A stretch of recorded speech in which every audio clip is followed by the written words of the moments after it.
और ये खबरों के सफर को आगे बढ़ाते हुए अब एक नजर डालते हैं रफ्तार रिपोर्ट पर, लेकिन उससे पहले एक बड़ी खबर जो आ रही है वो आ रही है रूस और यूक्रेन के विवाद को लेकर।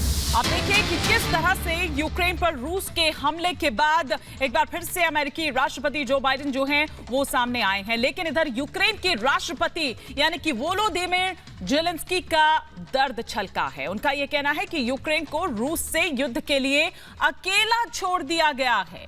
यूक्रेन के राष्ट्रपति का ये दर्द जो वो कह रहे हैं कि युद्ध में अकेला छोड़ दिया गया है यूक्रेन को। यूरोपीय देशों से ज़ेलेंस्की ने कुछ सवाल पूछे हैं। नेटो में कब शामिल होगा यूक्रेन? आपको बता दें कि कल भी यूक्रेन के राष्ट्रपति वोलोदिमीर ज़ेलेंस्की ने यह कहा था कि दुनिया के जो तमाम देश हैं वो आगे आए यूक्रेन की सहायता के लिए, यूक्रेन को सपोर्ट करने के लिए।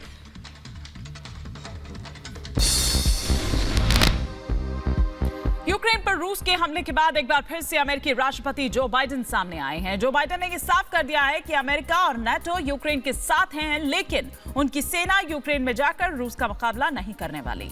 यानी रूस के खिलाफ यूक्रेन को अपनी लड़ाई खुद लड़नी है। बाइडेन ने रूस के खिलाफ और कड़े आर्थिक प्रतिबंधों का ऐलान किया है। देखिए पूरी खबर रफ्तार से।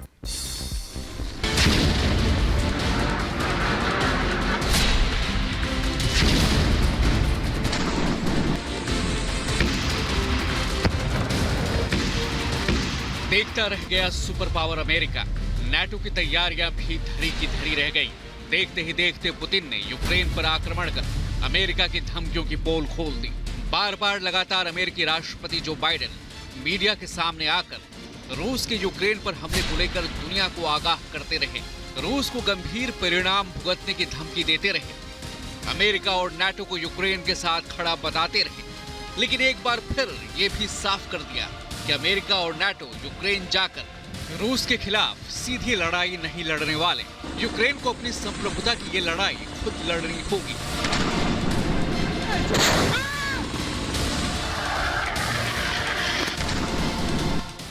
यूक्रेन पर रूस के हमले के बाद जो बाइडेन की प्रतिक्रिया क्या रही, जरा ये जान लीजिए। Our forces are not and will not be engaged in the conflict with Russia in Ukraine. Our forces are not going to Europe to fight in Ukraine, but to defend our NATO allies and reassure those allies in the East.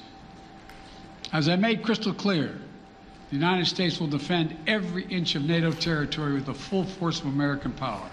Ever in history, the Russia stock market plunged today. And today, we're also blocking 4 more major banks. That means every asset they have in America will be frozen.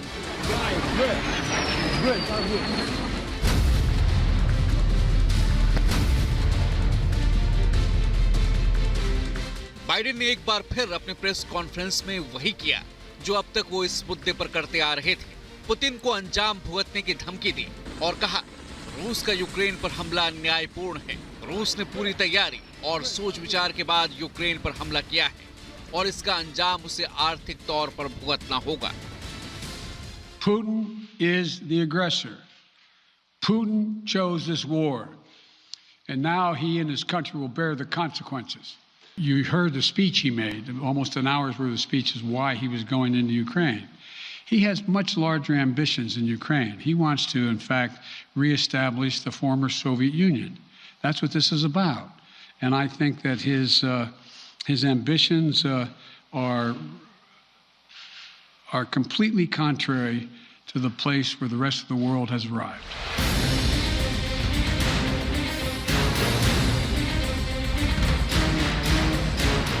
जाहिर है Ukraine पर रूस के आक्रामक रुख का America और उसके सहयोगी देश लगातार आलोचना कर रहे हैं। जहां पुतिन ने यूक्रेन के खिलाफ युद्ध का ऐलान कर अपने इरादे साफ कर दिए, तो वहीं अमेरिका अब रूस को आर्थिक मोर्चे पर चौतरफा घेरने की तैयारी में है। अमेरिका ने साफ कर दिया है कि वो रूस के साइबर हमलों से निपटने के लिए भी तैयार है। G7 के देश एक साथ मिलकर रूस को इस हमले का जवाब देने की तैयारी में है। अमेरिकी राष्ट्रपति ने पुतिन को आक्रमणकारी बताते हुए आगे किसी भी बातचीत की संभावना से फिलहाल इनकार कर दिया है।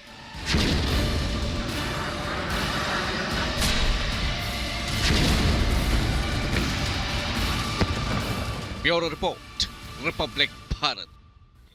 इधर यूक्रेन के खिलाफ रूस के ऐलान जंग के बाद दुनिया उम्मीद की निगाहों से पीएम मोदी की तरफ देख रही है। पीएम मोदी ने कल रूसी राष्ट्रपति व्लादिमीर पुतिन से बातचीत कर विवादों के शांतिपूर्ण समाधान की अपील की। देखिए ये पूरी खबर रफ्तार से।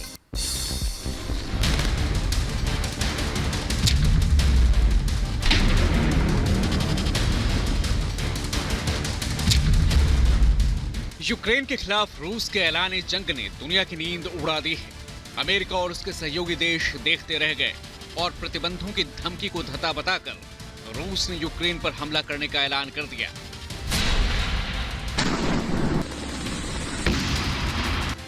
संकट की घड़ी में दुनिया भारत की तरफ देख रही है। रूस के हमले से थर्राए यूक्रेन ने महाभारत और चाणक्य का जिक्र करते हुए पीएम मोदी से मदद की गुहार लगाई। भारत में यूक्रेन के राजदूत इगर पोलिखा ने कहा, पीएम मोदी एक प्रभावशाली नेता है और पुतिन से उनके बेहद घनिष्ठ संबंध हैं। ऐसे में भारत को यूक्रेन की मदद के लिए हाथ बढ़ाना चाहिए। उसके बाद पीएम मोदी ने कल शाम रूस के राष्ट्रपति व्लादिमीर पुतिन से यूक्रेन मसले पर बात की। पीएम मोदी ने पुतिन से पूरे मसले का बातचीत और कूटनीतिक तरीके से हल निकालने की अपील की। युद्ध के बीच यूक्रेन में फंसे भारतीयों की सुरक्षा का मसला भी पीएम मोदी ने पुतिन के सामने उठाया। पीएम मोदी और व्लादिमीर पुतिन के बीच फोन पर करीब 25 मिनट तक बात हुई। पीएमओ के मुताबिक राष्ट्रपति पुतिन ने यूक्रेन के संबंध में हाल के घटनाक्रम के बारे में पीएम मोदी को जानकारी दी। साथ ही कहा कि पीएम मोदी ने अपने लंबे समय से दृढ़ विश्वास को दोहराया कि रूस और नाटो समूह के बीच मतभेदों को केवल बातचीत के माध्यम से ही सुलझाया जा सकता है। पीएम ने हिंसा को तत्काल समाप्त करने की अपील की और राजनीतिक वार्ता के रास्ते पर लौटने के लिए सभी पक्षों से ठोस प्रयास करने का आह्वान किया। व्लादिमीर पुतिन और पीएम मोदी के बीच बेहतरीन संबंधों की वजह से विश्व युद्ध के मंडराते खतरे के बीच दुनिया की निगाहें भारत की तरफ टिकी है। रूस और भारत के मैत्री संबंधों का इतिहास काफी पुराना है और इसलिए भी भारत में यूक्रेन के राजदूत ने पीएम मोदी को दुनिया के सबसे शक्तिशाली और प्रभावशाली नेता बताते हुए उनसे मदद की अपील की। जाहिर है लोकतांत्रिक भारत के मजबूत नेतृत्व पर दुनिया की उम्मीदें टिकी है। रूस और यूक्रेन के बीच में युद्ध चल रहा है और एक ही आवाज उठ रही है कि भारत इसमें नेतृत्व देगा। यह है नया भारत। प्रधानमंत्री मोदी जी के नेतृत्व में यह है भारत की ताकत। आज भारत की नेतृत्व क्षमता को सबने स्वीकारा है, इसलिए क्योंकि मोदी जी के लिए राष्ट्र धर्म सर्वोपरि है। फिलहाल रूस की सेनाओं ने यूक्रेन के चेर्नोबिल परमाणु संयंत्र पर कब्जा कर लिया है और रूस के हमले से यूक्रेन में अफरा तफरी मची है। Bureau report, Republic Bharat.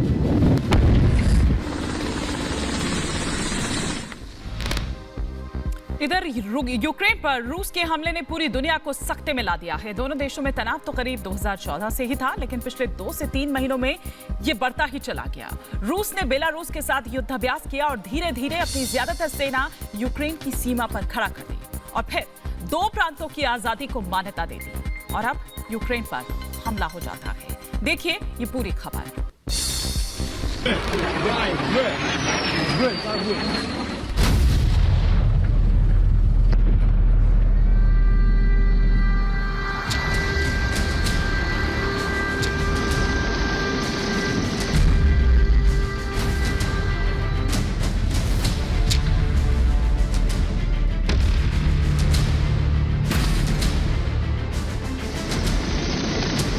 Ukraine पर रूस के हमले के बाद पूरी दुनिया टेंशन में है। रूसी हमले के साथ ही विश्व युद्ध का काउंटडाउन भी शुरू हो गया है। लेकिन रूसी राष्ट्रपति व्लादिमीर पुतिन का यूक्रेन पर हमला कोई अचानक लिया गया फैसला नहीं है। इसके पीछे पूरी सोची समझी वॉर प्लानिंग थी। पुतिन के पावर गेम को अमेरिका भांप रहा था, लेकिन वो इसे रोक पाने में पूरी तरह नाकाम रहा, क्योंकि रूस के खिलाफ जमीन पर उतरकर यूक्रेन का साथ देने की हिम्मत ना तो अमेरिका ने दिखाई और ना ही नाटो ने। बस वो रूस को प्रतिबंधों के जरिए अंजाम भुगतने की धमकी देने में लगे रहे। कैसे पुतिन ने यूक्रेन पर हमले की तैयारी की, जरा इसे सिलसिलेवार तरीके से समझिए। तारीख 10 फरवरी 2022, बेलारूस के साथ युद्धाभ्यास। पुतिन ने सबसे पहले अपनी सेना मित्र देश बेलारूस में भेजकर सैन्य अभ्यास शुरू कर दिया। 10 फरवरी को रूस की वॉर एक्सरसाइज शुरू होते ही इस बात की आशंका तेज हो गई थी कि रूस यूक्रेन पर हमला करेगा। रूस ने पूरे बेलारूस में अपने टैंकों को घुमाया। रूस के 1.5 लाख से ज्यादा सैनिक और कई युद्ध ब्रिगेड यूक्रेन से सटे इलाकों में तैनात कर दी गई। राम की नगरी अयोध्या में रिपब्लिक भारत के editor in chief Arnab Goswami से बातचीत में उत्तर प्रदेश के मुख्यमंत्री योगी ने प्रचंड बहुमत से यूपी में दोबारा सरकार बनाने का दावा किया। ये कहा कि आज हर समस्या का उत्तर बना है उत्तर प्रदेश। पहले लोग 20-80 करते थे, हमने पलटकर 80-20 कर दिया।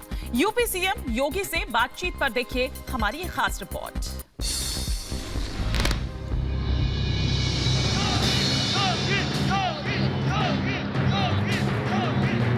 यूपी में जारी सियासी संग्राम के बीच सीएम योगी आदित्यनाथ ने भगवान राम की नगरी अयोध्या में सरयू के तट पर रिपब्लिक भारत के editor in chief Arnab Goswami से एक्सक्लूसिव बातचीत की।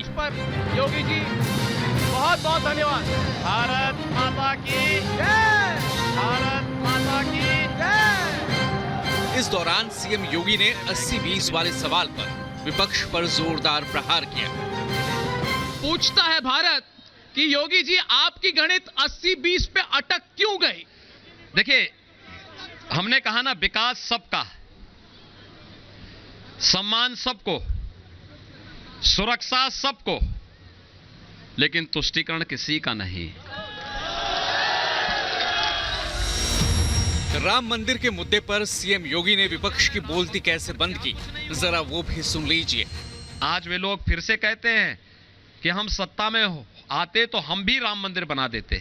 उनसे पूछा जाना चाहिए, पहले राम भक्तों पर जो गोलियां चलाई गई थी, निर्दोष राम भक्त मारे गए थे, इसके लिए माफी तो मांग लो। चुनाव में बुलडोजर के बड़ा मुद्दा बनने पर सीएम योगी ने कहा कि बुलडोजर में हमने आर्टिफिशियल इंटेलिजेंस फिट कर दिया है, वो ढूंढ कर भ्रष्टाचारियों का पैसा निकाल रहा है। तो हमने आर्टिफिशियल इंटेलिजेंस हर बुलडोजर में लगाया। उत्तर प्रदेश का बुलडोजर दोनों काम कर रहा है। तो ये 10 इंफ्रास्ट्रक्चर डेवलपमेंट का भी और माफिया और अपराधियों से और पेशेवर भ्रष्टाचारियों के यहां चल करके वह एक एक पहाड़ नोट की निकाल करके राज खजाने में भरता है। सीएम योगी ने राम की नगरी से एक बार फिर अपराधियों और माफियाओं को चेतावनी दी। कहा 10 मार्च के बाद भी बुलडोजर चलेगा। 4.5 वर्ष के अंदर किसी बिल में रहे होंगे तो हो सकता वहां ऑक्सीजन न मिला हो तो कुछ गर्मी हो गई होगी, लेकिन चिंता मत करो, आएगी तो भाजपा ही। हम लोगों ने कहा भी तब तक बुलडोजर को थोड़ा रेस्ट दो, वर्कशॉप में भेजो, इसकी मरम्मत का काम करा लो, और 10 मार्च के बाद फिर विकास, लोक कल्याण का एक कार्य चलेगा और पेशेवर माफिया और अपराधियों के ऊपर फिर से बुलडोजर अपना काम भी करना प्रारंभ कर देगा। 2000 करोड़ रुपए से अधिक की संपत्ति अब तक हम लोग जब्त कर चुके हैं। जहां पहले तमंचे बनते थे, आज डिफेंस कॉरिडोर बन रहा है। गर्मी निकालने वाले बयान पर जब सवाल पूछा गया तो सीएम योगी ने बड़े विस्तार से बताया कि उन्होंने मई जून की गर्मी में शिमला बनाने वाली बात क्यों कही थी। मैं जैसे ही छपरौली में गया था तो मुझे कुछ लोगों ने बताया, तो मैंने उनकी बात सुनी। अब 10 लोग एक बात बोले तो हर एक का जवाब देने के बजाय मैंने कहा चलिए सबकी बात मैंने सुन ली है, आपको जवाब भी मिलेगा। तो मैं मंच पे गया तो मैंने यही कहा, मैंने कहा मैंने सुना है भी ऐसे ऐसे कुछ धमकियां आ रही हैं जी, कुछ गर्मियां, कुछ लोगों को ज्यादा गर्मी चढ़ रही है, चिंता मत करो, 10 मार्च के बाद सब गर्मी शांत हो जाएगी। 10 मार्च के बाद फिर से ये जो पेशेवर माफिया और अपराधी हैं, इन सबको अपने गले में तख्ती बांध करके फिर थाने थाने भटकना पड़ेगा, और ये होगा। चुनाव में जिन्ना वाले विवाद पर सीएम योगी ने साफ कर दिया कि यहां केवल राष्ट्रवाद चलेगा, जिन्ना और पाकिस्तान नहीं। जिन्ना और पाकिस्तान नहीं चलेगा, अब तो राष्ट्रवाद और हिंदुस्तान ही चलेगा। और मुझे लगता है उत्तर प्रदेश की जनता मानसिक रूप से पूरी तरह तैयार है, और 10 मार्च को परिणाम सबके सामने होगा। भारतीय जनता पार्टी प्रचंड बहुमत के साथ सरकार बनाएगी और सरकार आने की आहट भर से विपक्ष के बहुत सारे लोग तो अभी से लंदन के लिए अपना टिकट बुक करा रहे हैं। इलेक्ट्रॉनिक मीडिया के इतिहास में पहली बार सीएम योगी ने राम की नगरी में खुले मंच पर जनता के बीच रिपब्लिक के editor in chief Arnab Goswami के सवालों का बड़े बेबाकी से जवाब दिया। एक तरफ जहां सीएम योगी ने फिर से बीजेपी की सरकार बनाने का दावा किया, तो वहीं राम मंदिर से लेकर कानून व्यवस्था के मुद्दे पर विपक्ष पर जोरदार प्रहार किया। Bureau report, Republic Bharat.